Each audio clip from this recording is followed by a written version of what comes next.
Kapan siap punya anak? Apa tanda-tandanya menurut Kosem dan Ciklaus seseorang sudah siap, sudah boleh punya anak?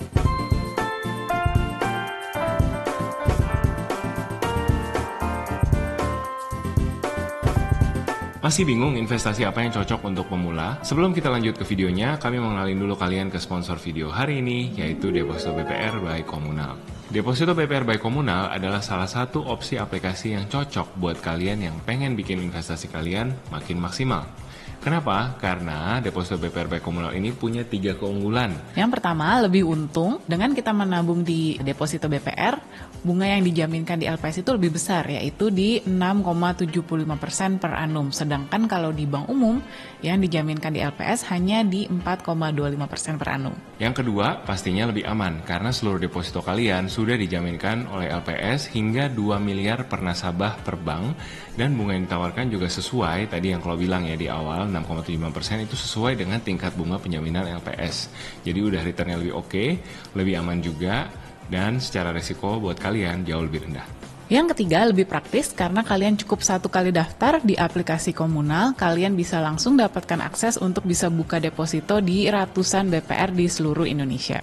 Jadi sebelum ada Komunal, kalau kalian tertarik untuk buka deposito di BPR, maka kalian biasanya harus langsung ke kantor BPR tersebut, atau minimal harus melakukan korespondensi surat menyurat. Cukup repot, cukup makan waktu, dan juga ada biaya tambahan kan untuk surat menyurat atau untuk ongkos. Tapi dengan Komunal semuanya serba praktis, tinggal lewat HP aja, nggak usah kemana-mana, sambil tidur-tiduran di rumah juga beres. Dan yang terpenting ini satu aplikasi untuk banyak bank ya, jadi kita nggak perlu install satu-satu aplikasi dari bank-bank tersebut, dari BPR-BPR tersebut masing-masing, tapi cukup di satu tempat aja kalian bisa dapetin akses ke bank BPR di seluruh Indonesia.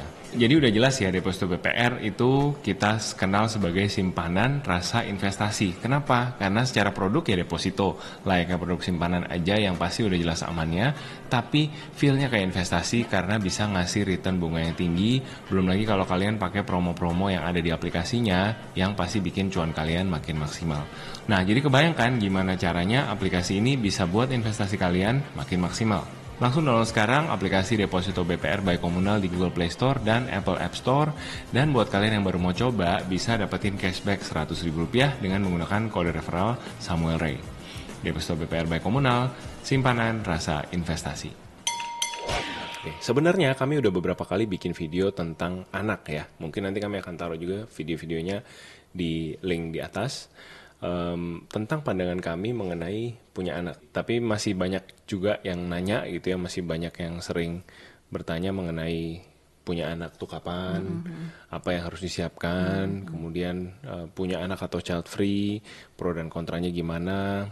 Nah, jadi kami pikir boleh juga nih kami buat lagi satu video seputar anak, dan berkaca pada refleksi kami sendiri gitu ya. Seperti biasa, sebenarnya apa-apa saja yang harus kita siapkan dulu dan kami ada dulu di diri kami pribadi, sampai kami bisa menyatakan kami itu siap punya anak gitu. Di video ini kami coba zoom in ke 3 hal, tapi mungkin teman-teman juga pastinya punya gitu ya kriteria-kriteria lain, atau mungkin ada yang lain-lain yang nggak kesebut, tapi Atau ini menurut ada yang kami beda pendapat. betul, atau ada yang berbeda pendapat, tapi menurut kami ini dasarnya dulu nih, dasarnya dulu versi kami. Silahkan kalau kalian punya tambahan nanti bisa berdiskusi di bawah. Nah, ini pertimbangan-pertimbangan yang kami sampaikan tentang kesiapan punya anak tentunya dengan standar yang kami inginkan ya dalam membangun keluarga. Karena saat ini kami membesarkan anak itu tanpa bantuan neni. Ya, dan kami juga nggak tinggal sama orang tua ataupun mertua. Basically kami ya cuman bertigaan aja gitu ya, saling support, saling mendukung, saling nemenin. Di sini kami juga tidak ingin menjudge ya orang-orang yang mungkin prefer punya neni atau mungkin yang tinggal sama mertua atau sama orang tua, karena kan tiap orang pasti beda-beda ya situasi kondisi. Nah, ini mungkin akan lebih relevan buat teman-teman yang memang Backgroundnya mirip kami. iya, backgroundnya mirip, yang sandwich generation, yang tinggalnya cuma berdua, dan yang memilih untuk membesarkan anak sendiri gitu ya, bukan dengan bantuan neni. Ya, ini kami pribadi mungkin ya, ini mungkin agak pengulangan atau reintroduction ya, self introduction buat yang mungkin baru kenal. Kami pribadi sudah menikah dari tahun 2014, Tapi memang baru punya anak itu di 2021 gitu. Jadi sempat vakum 5 tahun. Dan ini disengaja ya, memang disengaja karena kami ngerasa belum siap punya anak. Waktu itu kenapa menikah? Ya karena kami merasa oh ya udah menemukan orang yang tepat, sudah merasa satu visi misi, dan merasa secara ekonomi, secara dari sudut pandang ekonomi akan lebih hemat gitu ya. Karena kan waktu itu rumah kami berdua cukup jauh dari selatan ke utara. Sam cukup perjuangan lah tiap Sabtu kalau mau ketemu juga, ya apa ya, kita ngerasa ya udah, maksudnya kalau emang pacaran kan ujung-ujungnya menikah nih. Kalau misalkan menikah kan kalau emang udah siap dan yakin sama orangnya, ya siap juga mungkin kriteria beda-beda ya. Waktu itu kami berdua siap dalam arti kata siap, lebih ke siap mental gitu ya. Kalau siap harta sih belum ya, masih sama-sama membangun. Tapi ya merasa ini kami udah sama-sama yakin, jadi ya udahlah nikah aja daripada nunggu nanti mau nunggu apa gitu. Tapi berbeda dengan punya anak ya. Kalau kami pribadi merasa punya anak itu butuh komitmen ekstra. Ya, kalau nikah kan ya udah, maksudnya kita tinggal bareng gitu kan. Dan menjalani hidup bareng ya. Ya 2 orang dewasa. Tapi kan kalau kita punya 1 anak ya ini ya udah 1 anak yang harus kita komitmenkan jiwa raga kita untuk apa ya, membesarkan, jadi teman dia, ya dan sebagainya. Intinya kita bertanggung jawab 100% atas hidup anak ini gitu ya kan. Kalau orang dewasa ya kita bisa bertanggung jawab dengan hidup masing-masing lah ya. Jadi kami merasa belum siap waktu itu. Nah jadinya apa yang akhirnya membuat kami merasa sudah siap punya anak? Nah ini ada beberapa kriteria sebenarnya ya. Yang pertama adalah kesiapan secara karir. Gitu ya, kami berdua sama-sama mulai karir dari nol, sama-sama tidak ada jalur ordal ya. Jadi benar-benar ya udah, ya gimana ya, membangun karir dari nol ya, suka dukanya, jatuh bangunnya, belajarnya itu ya memang mulainya dari nol gitu. Mentor semua ya nyari sendiri, promosi ya nyari sendiri, kalau nggak dapet di dalam kantor, kalau gue pindah gitu ya. Jadi cukup banyak pindah-pindah kerja juga. Dan memang akhirnya karir itu menjadi salah satu fokus utama kami, bukan salah satu, mungkin fokus utama kami yang terbesar saat itu adalah membangun karir gitu jadi ya. North Star sih, kayak aku tuh ngeliatnya waktu itu karir tuh kayak jalan keluar dari semua masalah hidup. Kalau makin dipromosi, gaji makin gede, hidup akan lebih nyaman gitu. Kalau aku pada saat itu ya. Iya, sama sih, karena aku juga kan memang sandwich generation juga, support kedua orang tua juga, dan kedua adikku masih kuliah juga. Jadi bener-bener mikirnya ini kalau gajinya fresh grad terus, nggak akan nabung, maksudnya mau hidup hemat pun nabungnya nggak akan kemana-mana, bahkan hampir nggak bisa ada yang ditabung gitu. Jadi memang kembali lagi, frugal living itu memang nggak cukup ya, frugal living saja itu memang tidak cukup, harus diimbangi dengan memperbesar income. Nah kalau kami memilih jalur karyawan, ya udah, jadi fokus bangun karir di situ. Nah tapi jadi di awal-awal usia 20-an kami bener-bener ya apa ya, all out gitu ya, bisa dibilang ya, hustling culture itu sungguh nyata gitu ya dalam hidup kami. Yang namanya kerja lembur tiap hari bisa sampai jam 8, jam 9, lalu yang dulu dapat lemburan ya, jadi lumayan tuh, ada tambah-tambahan. Ya lumayan semangat lah. Tapi memang kerjanya banyak juga ya, maksudnya kan nggak mungkin ya kita nggak ada kerjaan terus kita lembur-lembur di kantor nonton Korea, kan nggak mungkin juga ya. Jadi emang ada kerjaannya juga, dan ya bersyukurnya kantor kasih lemburan juga, jadi untuk tambah-tambah. Nah selain lembur itu juga kami banyak bisnis. Kalau dari saya kan memang marketing ya, marketing itu kalau bikin event ya ramenya di weekend, ya kan? Kan kalau kalian kapan ke mallnya nih, bapak ibu semua yang bekerja kan ke mallnya kan weekend, belanjanya pas weekend. Jadi ya kalau bikin event harus weekend biar rame. Jadinya ya udah, yang namanya weekend itu hampir nggak ada karena selalu event. Dan juga hampir selalu bisnis trip, karena lagi-lagi saya bekerja di perusahaan yang cakupannya itu nasional. Jadi ya udah sering kesana sini gitu ya. Jarang banget lah, justru setelah menikah jadi lumayan sering ketemu Sam, seenggaknya malam ketemu gitu ya. Tapi sebelum menikah itu wah parah banget, bener-bener jarang banget ketemu karena ya kerja terus dua-duanya. Nah di kondisi yang seperti itu, yang jarang pulang, pergi pagi pulang malam,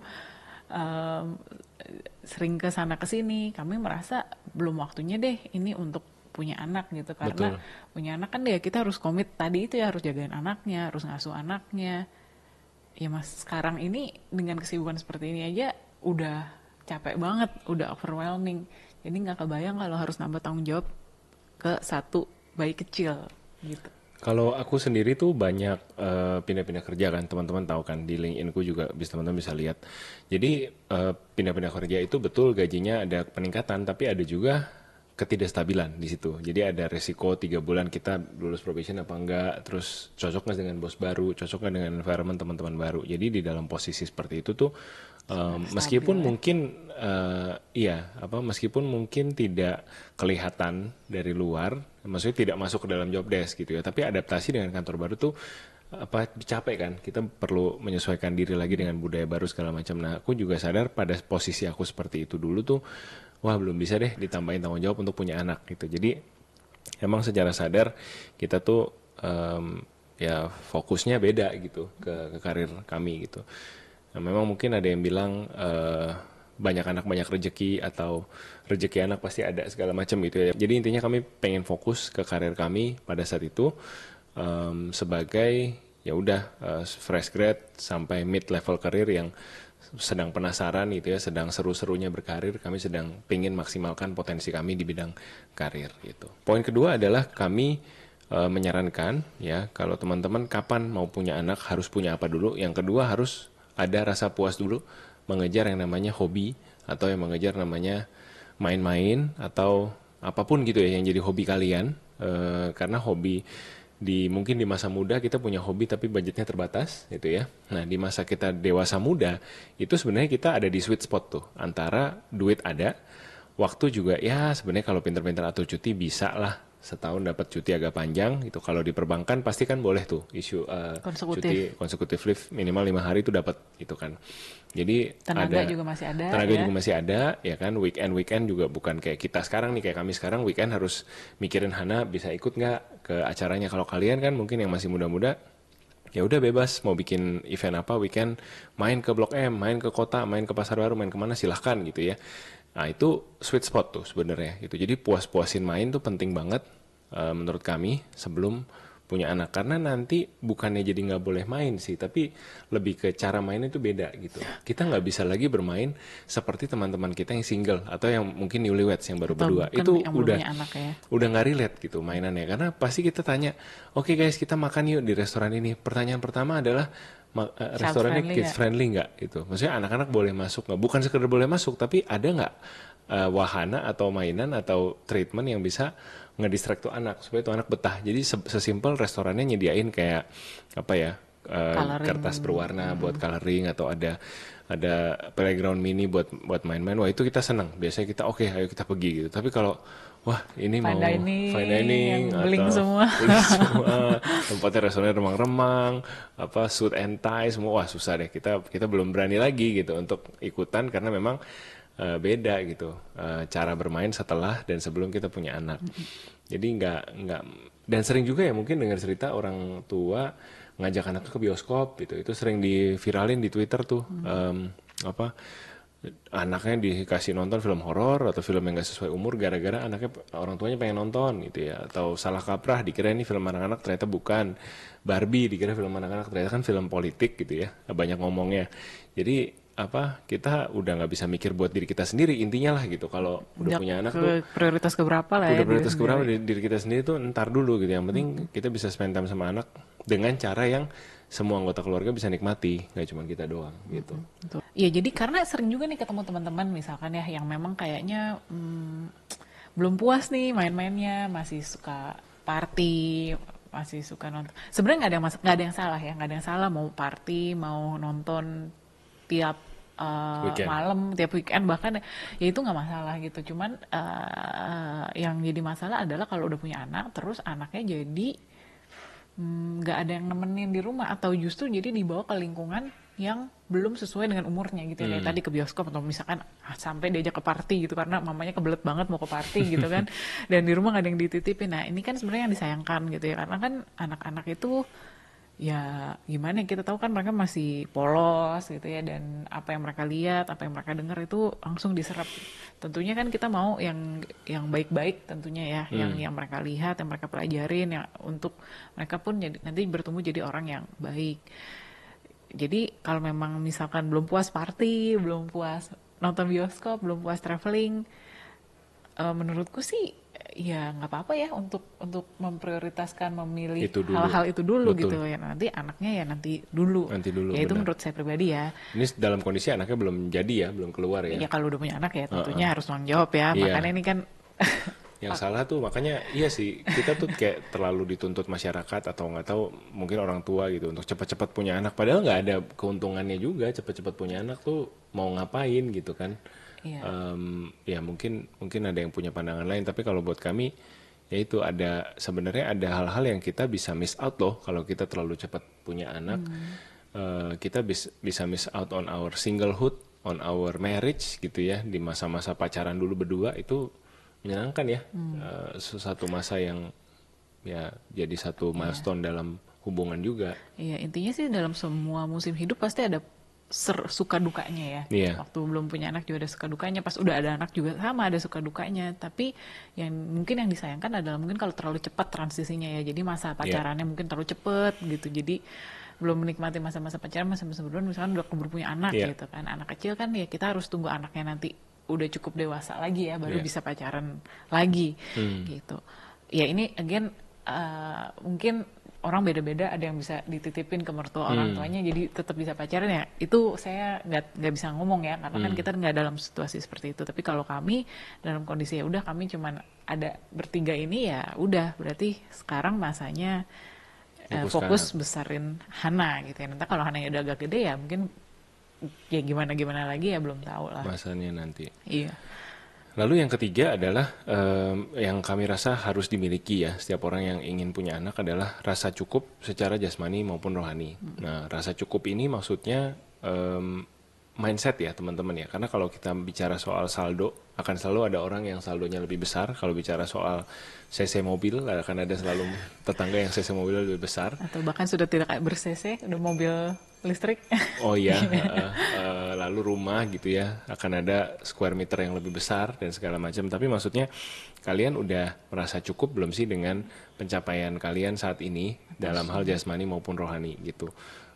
Kalau buat kami itu, kami cukup orang-orang yang, kami tipe orang yang cukup planning gitu. Jadi sangat meticulous, kalau bisa mau traveling, mau jalan-jalan ke Jepang pun kami bikin Excel, ini itinerary-nya hari 1, hari kedua beneran. Ini kalau dijual jadi trip bersama Sam dan Claudia, ada yang mau beli mungkin boleh tulis di komen di bawah ya, mau traveling bareng mana tahu kita jadi bisnis baru.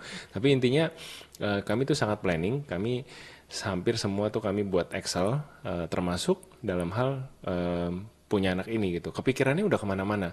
Oh nanti kalau udah punya anak berarti gimana dong rumahnya, kalau sekarang kita masih tinggal di rumah orang tua, kita kondisinya tinggal bukan di rumah, di dalam kamar waktu itu gitu. Nanti itu anak mau taruh di mana? Masa taruh di meja belajar gitu kan?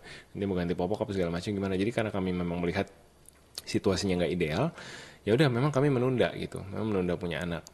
Lalu kami juga lihat tadi ya karir, kami merasa penasaran dengan karir kami sampai bisa sejauh mana. Bisa nggak sih gue sampai level posisi manajer bahkan VP gitu ya, sampai usia segini terus lihat teman-teman yang lain juga sibuk mengejar karir, ada rasa kompetitif gitu ya di diri sendiri.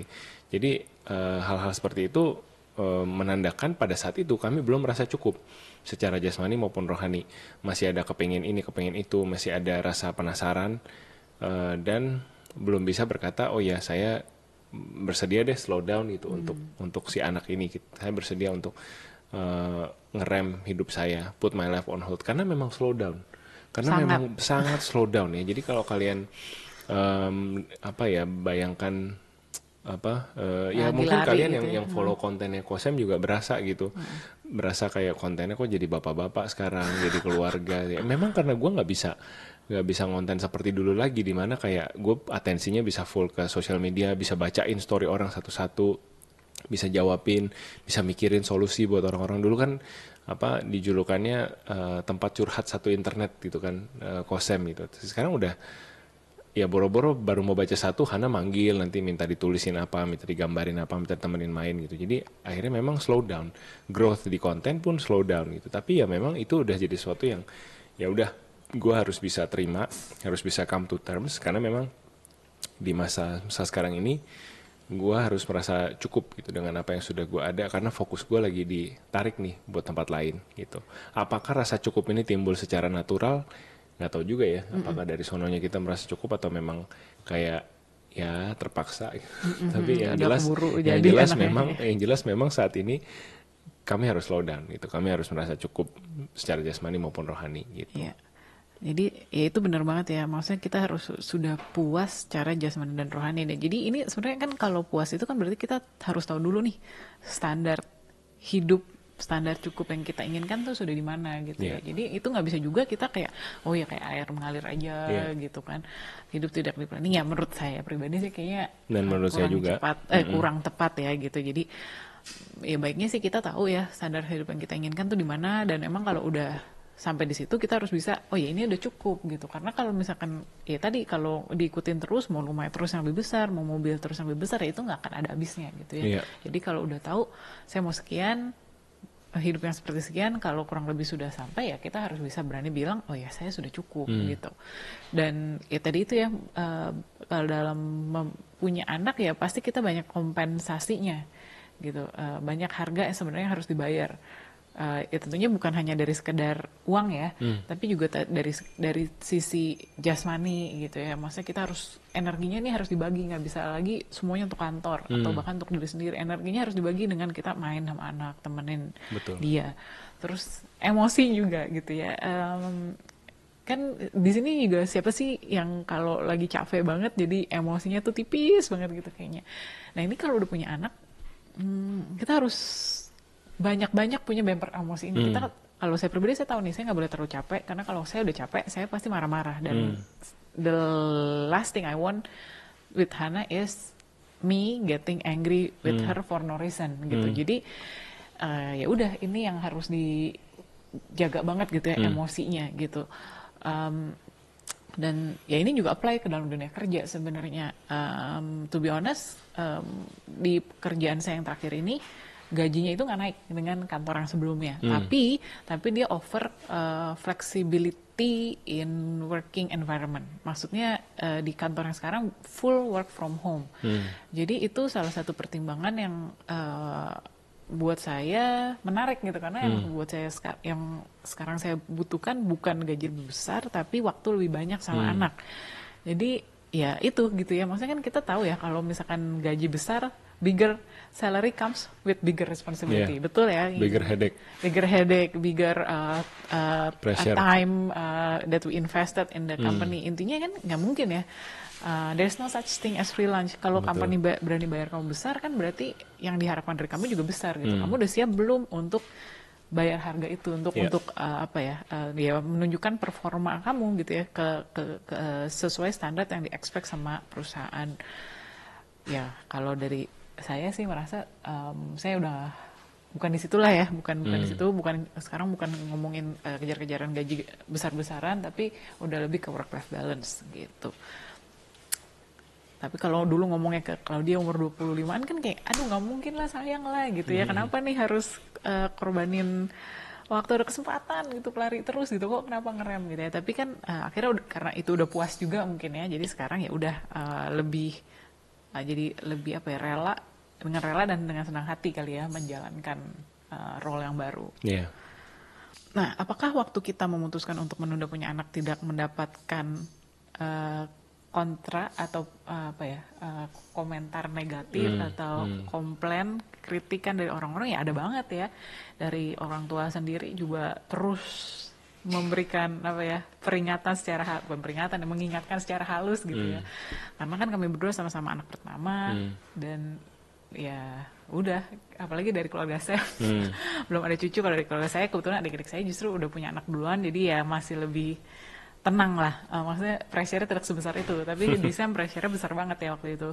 Lalu bahkan sampai kalau ngomong ke teman-teman sepantaran yang mungkin bahkan mereka nikahnya belakangan dan punya anak duluan juga mereka kan mengkhawatirkan ya ini kalian nggak bisa punya anak atau gimana gitu kan sampai didoain apa gimana. Karena kan kadang-kadang nggak semua orang juga ya kita bisa menjelaskan oh ya kita mau nunda itu kan ya mungkin nggak ada kesempatannya kali ya untuk jelasin ke semua Lagi gitu. basa-basi, ngopi-ngopi Iya, lagi nyantai. lama nggak ketemu gitu kan, gimana udah punya anak gitu kan, belum langsung ya ampun nanti saya doakan ya. Sebenarnya kan maksudnya terus gimana ya, kita kan cuma oh ya terima kasih ya untuk doanya gitu ya, doakan aja. Tapi kan paling ngomongnya gitu kan, nggak mungkin kita jadi jelasin panjang lebar gitu kan keputusan untuk menunda. Iya. Sampai bahkan bos di tempat kerja pun juga sama ya, kayak udah nggak usah terlalu serius kerja gitu. Cepetan punya anak, nanti kalau nggak bisa punya anak lo nunda-nunda, itu ada banget gitu. Dan apakah itu jadi kepikiran? Ya ada juga sih kepikiran, iya nggak ya nanti jadi nggak punya anak ya. Cuman kan kembali lagi dari awal fokus dan tujuan utamanya kami kan lebih ke financial stability gitu ya, karena saya datang dari keluarga sandwich generation dan merasa pokoknya dalam generasi saya harus putus ini rantai sandwich generationnya. Pokoknya saya harus punya financial stability, nggak boleh ngerepotin orang lain lagi. Jadi ya udah anak itu dari awal memang selalu bukan fokus yang utama gitu ya. Dan sampai akhirnya kami ngerasa udah siap gitu ya, udah checklist yang tadi di share 3 hal tadi. Ya udah akhirnya kami ya udah akhirnya boleh deh kita coba gitu punya anak. Lalu apakah setelah punya anak tidak ada kesulitannya setelah persiapan segini banyak? Tetap ada. Tetap ada ya. Karena namanya punya anak kan kita nggak bisa persiapkan semuanya gitu ya. Sama seperti Excel kami yang kami persiapkan untuk traveling tadi ya. Pada saat sudah di lapangan, sudah traveling, ada aja kejadian ketinggalan kereta lah, ketinggalan pesawat, venue yang mau dikunjungi ternyata tutup di hari itu gitu. Jadi memang tetap improvisasi juga gitu ya. Dan ada hal-hal yang kita juga sampai sekarang masih coba meraba-raba, mengerti, mencari tahu gitu sebenarnya ini harus gimana kayak gitu ya, seperti semua parent lah gitu. Tapi tetap gini, maksudnya apakah kemudian kami bilang tahu gitu gue punya aja cepet-cepet gitu, enggak gitu, itu juga enggak, karena menurut kami banyak hal yang dengan 3 hal dasar tadi yang kami sebutkan ya, karir, mimpi sama rasa cukup tadi, itu udah menyelesaikan sebagian besar masalah lah, masalah dasar gitu. At least kayak misalkan sekarang kami hampir nggak pernah konflik soal uang misalkan. Gitu. Kalau kami ada kebutuhan aneh, memang puji Tuhan sudah ada, kami sudah siapkan. Kalau memang perlu, misalkan ngeles apa atau lakukan apa aktivitas apa sama sekolah, itu kami nggak pernah konflik ini uang mulu gitu. Karena memang iya itu salah satunya gitu ya. Tapi yang mungkin masih kami raba-raba ya perkembangan karakter anaknya. Misalkan anaknya mulai bisa bilang enggak atau bisa tawar-menawar sama kami, udah mulai gede terus udah mulai ngelawan gitu. Nah itu yang sulit, dan saya rasa memang no parent in the world can prepare for that, tapi at least the basic necessitiesnya tuh kita udah aman gitu. Jadi yang bisa kita siapin ya kita siapin gitu kan, yang hal-hal yang mungkin bisa dihitung ya kita hitung gitu, tapi untuk hal-hal yang kita nggak bisa hitung, karena hal-hal yang kita nggak bisa hitung pun juga banyak banget gitu. Bayangkan udah pusing gitu kan, capek ngurusin anak tiap hari, harus tambahkan kepusingan-kepusingan lain-lainnya lagi. Maksudnya ya tentunya menurut saya, kami pribadi lagi-lagi persiapan itu penting ya. Tapi apakah ada saatnya gitu benar-benar siap banget 100% punya anak jasmani rohani? Kayaknya sih titik itu tidak akan pernah ada ya. Jadi maksudnya yang bisa kita siapin ya kita siapin, kita tahu udah cukup ya cukup, ya sisanya memang butuh leap of faith tetap ya, harus ada lompatan iman gitu ya, karena gimana pun juga sesiap-siapnya manusia pasti pas dijalanin mah ada aja ya masalah hari-hari, kecapean hari-hari, kekesalan hari-hari mah akan selalu ada gitu. Oke, itu tadi 3 hal yang menurut kami harus disiapkan ketika teman-teman ingin punya anak. Bagaimana dengan yang tidak ingin punya anak, atau bagaimana dengan kalian yang punya tips lain yang juga harus disiapkan? Tentunya selalu terbuka untuk diskusi di kolom komentar. Thank you so much sudah nonton. Kalau kalian suka video ini jangan lupa untuk like dan juga subscribe supaya kalian bisa support terus channel kami. Thank you so much for watching. Take care and see you next week. Bye bye.